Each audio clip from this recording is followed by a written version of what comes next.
Hola, escuchas. En el punto del cosmos donde se encuentren. Este es un nuevo podcast de Radio Dimensión LB1, del ciclo Energías Renovables. Esperamos nos acompañen en esta gran aventura de compartir el conocimiento y motivar al espíritu crítico. Entonces, sin más, allá vamos. Hola a todos los escuchas, mi nombre es Leticia y como habíamos anunciado vamos a hacer un acercamiento a la energía hidráulica. Entonces comencemos. La energía hidroeléctrica o hidráulica es la energía que se deriva de la energía del agua en movimiento y que puede aprovecharse para diferentes fines. Por lo tanto, podemos decir que este tipo de energía también es una forma indirecta de energía solar. La radiación solar que incide sobre, por ejemplo, el agua del mar o en menor medida en las aguas en las zonas terrestres, hace que ésta se evapore y sube en forma de vapor, y a medida que asciende, se expande, se enfría y eventualmente se condensa en forma de nubes. Parte de esta lluvia resultante cae sobre un terreno elevado y entonces esta agua ha ganado como resultado energía potencial. La energía hidroeléctrica entonces es el resultado de extraer parte de esta energía a medida que el agua fluye en su movimiento hacia el mar. Dado a que la disponibilidad de agua es limitada y estacional, para su utilización y su desarrollo se utilizan algoritmos complejos que hacen uso, por ejemplo, de predicciones de precipitaciones para optimizar la operación hidroeléctrica. Antes de la disponibilidad generalizada de energía eléctrica comercial, la energía hidroeléctrica se utilizaba para riego y para la operación, por ejemplo, de máquinas, de molinos de agua, de máquinas textiles, de aserraderos, grúas, elevadores, etc. Los primeros usos de esta energía hidráulica se remontan, por ejemplo, a la Mesopotamia y el Antiguo Egipto. Sin embargo, hay otros ejemplos también muy tempranos del aprovechamiento de la energía hidráulica que incluyen, por ejemplo, a la antigua Persia y a la China antigua, por ejemplo, como ruedas hidráulicas y molinos. La energía hidroeléctrica entonces se ha utilizado durante cientos de años. En India se construyeron también ruedas hidráulicas y molinos de agua. En la Roma imperial, los molinos de agua producían harina a partir de cereales y también se utilizaban para serrar la madera, la piedra. En China, por ejemplo, los molinos de agua se utilizaron ampliamente desde la dinastía Han. Una de las centrales hidroeléctricas, ya que hablamos de China y que ahí está, ¿no?, que es una de las más grandes del mundo, se encuentra en las Tres Gargantas, sobre el río Yangtze en China. Con esto vemos que la energía hidroeléctrica es una de las fuentes de energía más antiguas, pero requiere no solo grandes cantidades de agua, sino también una formidable cantidad de fuerza. La energía hidroeléctrica fue la mayor fuente de electricidad renovable hasta el 2019. En términos de energía eléctrica, generalmente se restringe a la generación de energía a partir de una caída de agua, pero ahora se utiliza más frecuentemente como la energía para generar electricidad a partir de turbinas, ya que hay otras fuentes de energía hidráulica como son las olas y las mareas. Estas, por ejemplo, las iremos viendo en los próximos podcasts. Entonces, la energía hidroeléctrica es electricidad generada aprovechando la energía del agua en movimiento. La lluvia o el agua de deshielo provenientes normalmente de colinas, montañas, crean arroyos y ríos que desembocan en el océano. La energía que genera esas corrientes de agua puede ser muy importante, como sabe cualquiera que haya visto Rápidos. Las instalaciones y plantas hidroeléctricas son duraderas, con mantenimiento de rutina. Las turbinas hidráulicas son de respuesta rápida, es decir, tienen una respuesta rápida para la generación de energía, por lo que la energía, debido a esta característica, se puede utilizar para satisfacer tanto la carga base como los requisitos de demanda máxima en una red de suministro, y las eficiencias generalmente de esta energía oscilan alrededor del 90%, lo cual es muy alto. Una central hidroeléctrica es una instalación en la cual la energía cinética del agua o su energía potencial en forma de presión hidrostática se transforma en momento de giro en el eje de una turbina y finalmente en energía eléctrica por transmisión de ese momento de giro al rotor de un generador eléctrico. Una central hidroeléctrica clásica es un sistema que consiste en tres partes: una central eléctrica en la que se produce la electricidad, una presa que puede abrirse o cerrarse para controlar el paso del agua y un depósito en el que se puede almacenar el agua. El agua de detrás de la presa fluye a través de una entrada y hace presión contra las palas de una turbina, lo que hace que éstas se muevan. La turbina a su vez hace girar un generador para producir electricidad. La cantidad de electricidad que se puede generar depende de hasta dónde llega el agua y de la cantidad de esta que se mueve a través del sistema. La electricidad puede transportarse mediante cables eléctricos de gran longitud hasta casas, fábricas, negocios. Por otra parte, también vamos a decir que la producción total de una central hidroeléctrica depende directamente del valor del caudal, es decir, de la cantidad de metros cúbicos por segundo de agua que se mueve y del salto en altura que tenga esta corriente de agua. Como es obvio, a mayor salto, mayor energía. Las turbinas pueden ser de dos tipos: las turbinas de reacción y donde esta turbina está totalmente incrustada en el fluido, es decir, está dentro del agua y por lo tanto es alimentada por la presión hidrostática en el dispositivo. Y hay turbinas de impulso, donde el flujo golpea a la turbina como un chorro en el ambiente abierto, por la potencia derivada de la energía cinética del flujo. A ver, vamos a redondear esto, es decir, las turbinas de reacción, la turbina está dentro del agua, no la vemos. ¿Y qué es lo que la hace mover? La presión hidrostática. En cuanto a las turbinas de impulso, están fuera del agua y las paletas, quien mueve las paletas es la velocidad con que cae el agua y golpea la paleta. La energía hidroeléctrica es como mucho un recurso renovable establecido y más utilizado en la generación de electricidad y la inversión comercial. La energía hidroeléctrica representa ahora el 20% de la generación eléctrica mundial. La producción depende de las precipitaciones y del terreno. En aproximadamente un tercio de los países del mundo, la energía hidroeléctrica produce más de la mitad de la energía total. Las instalaciones hidroeléctricas son en general muy duraderas con un mantenimiento de rutina. Las centrales hidroeléctricas se dividen en mini hidráulicas o a gran escala. Las mini hidráulicas son cuando la potencia que esta planta o esta central produce es inferior a 5 megavatios y las centrales hidroeléctricas a gran escala son aquellas que son mayores de 5 megavatios. Los problemas asociados a cada una de estas centrales son diferentes. Así, por ejemplo, en la energía hidroeléctrica a gran escala hace uso de grandes embalses, generalmente creados por represas de río. Se permite que el agua fluya fuera del depósito de manera controlada, haciendo girar las turbinas que impulsan los generadores eléctricos mientras lo hace. El almacenamiento de agua en el depósito permite programar la generación para satisfacer las demandas del sistema eléctrico, es decir, a mayor demanda, mayor generación y a menor demanda, menor generación. La vida útil prolongada de la turbina se debe al funcionamiento de esta, que es continuo, que es estable, sin altas temperaturas u otros estrés que puedan afectar. En consecuencia, la planta establecida a menudo produce una electricidad a bajo costo, generalmente menos de 4 céntimos de euro por kilovatio hora, con el consiguiente beneficio económico. Las turbinas hidráulicas, como dijimos, tienen una respuesta rápida para la generación de energía, por lo que la energía se puede ya sea utilizar, como habíamos dicho, para los requisitos de carga base, como también dar respuestas a altos consumos. La potencia en kilowatt crece proporcional a la diferencia de altura en la corriente del río, en metros, y al caudal en metros cúbicos por segundo. Las pérdidas de energía que se producen por fricción del agua con las paredes de los canales de conducción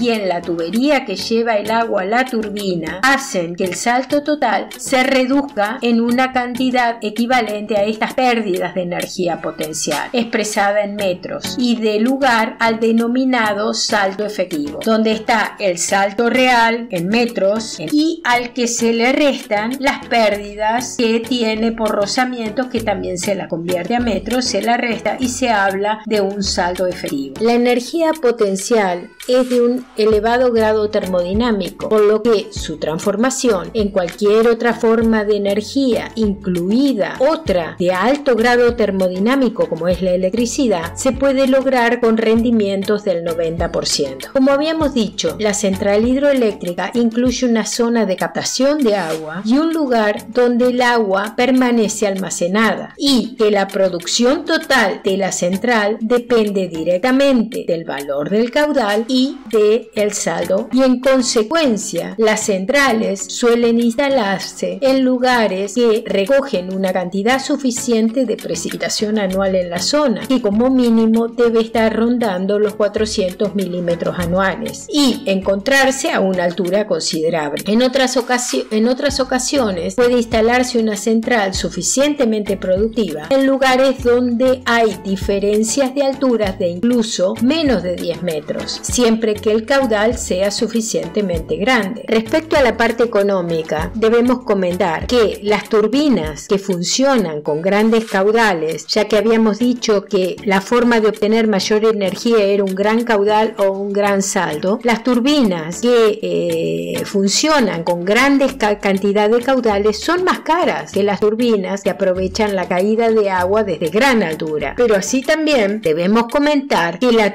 tubería de acceso a la turbina, que se denomina tubería forzada, tiene un costo proporcional a la altura del salto, es decir, que encarecería de esta forma también la turbina del salto de gran altura. De modo que en las centrales de gran altura el costo de esta conducción puede llegar a representar una parte importante de la inversión inicial necesaria. En general, las centrales hidroeléctricas requieren grandes inversiones a causa de la gran envergadura de la obra civil que es necesario emprender. Entonces, resumamos. Una central hidroeléctrica es una instalación en la cual la energía cinética del agua o su energía potencial en forma de presión hidrostática se transforma en un momento de giro en el eje de una turbina y finalmente en energía eléctrica por transmisión de este momento de giro al rotor de un generador eléctrico para generar electricidad. Dado que todas estas formas de energía que están implicadas en estas transformaciones son de elevado grado termodinámico, las transformaciones tienen lugar con eficiencias muy elevadas. El elemento componente fundamental entonces de una energía hidroeléctrica, como habíamos visto, es la turbina, ya que en ella se produce la conversión de energía del agua en energía cinética de rotación. En las llamadas turbinas de acción o de impulso se convierte la energía cinética del agua, mientras que las turbinas de reacción o de presión está totalmente incrustada en el fluido y alimentada por la caída de presión a través del dispositivo. En ambos casos, el par motor de la turbina se transmite a un rotor de un generador eléctrico para producir electricidad. Los diámetros de estas turbinas pueden variar, por ejemplo, desde 30 centímetros hasta 7 metros. Ahora vamos a decir algo más sobre la electricidad a pequeña escala. Aunque la clasificación de las centrales hidroeléctricas en pequeña y gran escala se hace de un modo arbitrario y variable, según el momento y el país. Sin embargo, se puede considerar que las centrales mini hidráulicas son aquellas que producen una potencia de 5 megavatios o menor. La utilización de este recurso energético renovable se viene haciendo en Europa y en Norteamérica desde los primeros tiempos de la generación de energía eléctrica. Entonces, se aprovechan ya sea los canales, las esclusas, los molinos de agua para instalar generadores capaces de producir desde decenas de kilovatios a megavatios. Lo importante de esta forma de energía, es decir, de la energía hidroeléctrica,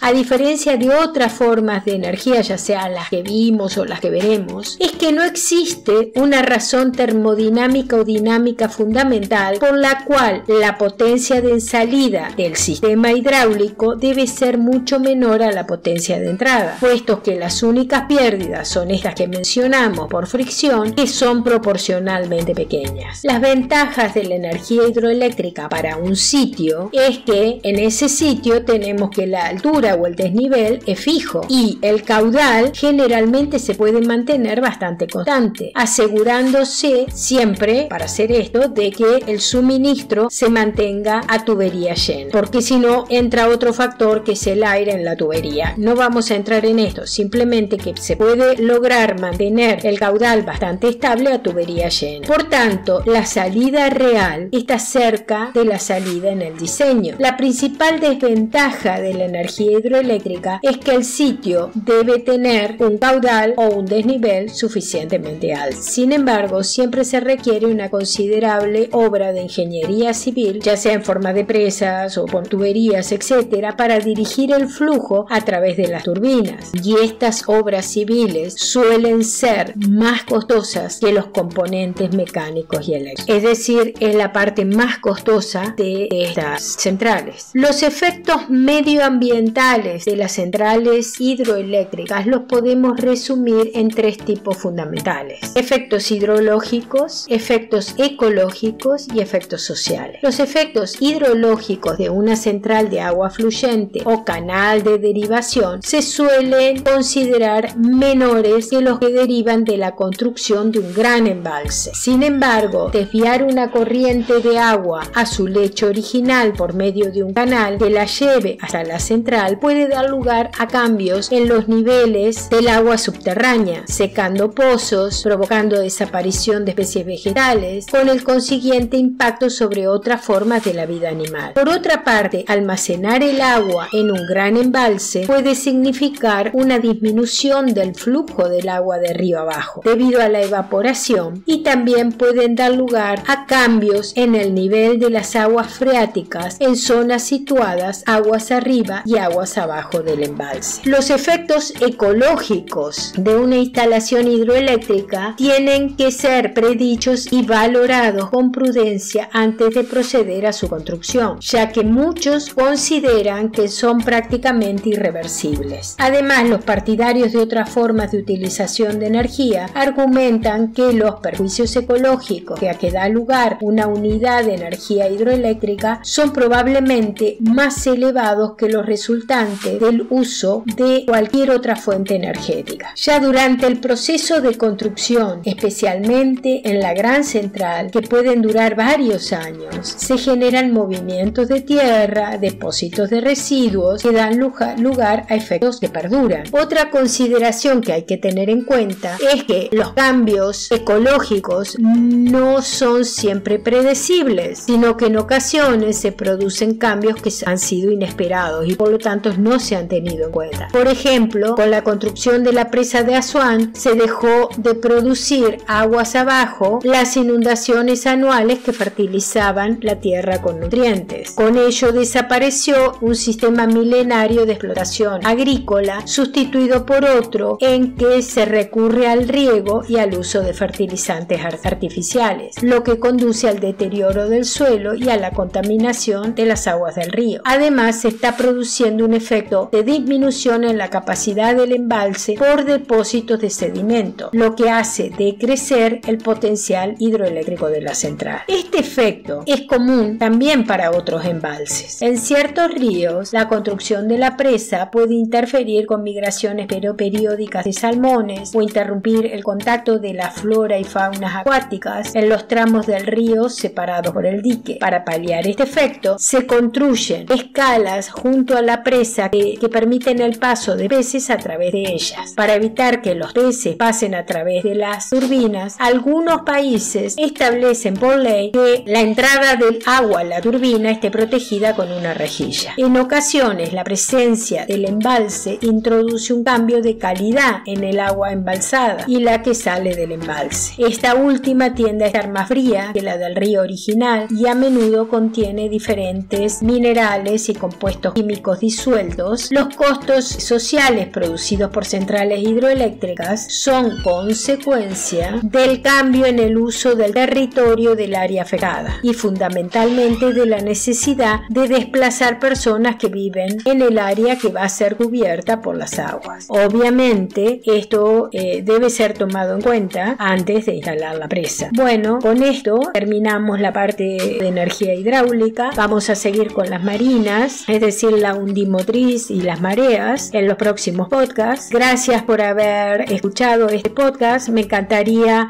ver sus comentarios, si les gusta, si no les gusta, qué cosas quieren que agreguemos o no, y que sean también una parte dinámica en este ciclo de aproximación a las energías renovables. Bueno, sin más, muchas gracias. Nos vemos en el próximo podcast. Exponer el resto de las energías hidráulicas. Espero que les haya gustado. Adiós. Gracias por compartir con nosotros estos encuentros semanales. Les recordamos que en nuestro blog radiodimensionlb1.wordpress.com/home pueden encontrar más información. Los esperamos en nuestro próximo podcast.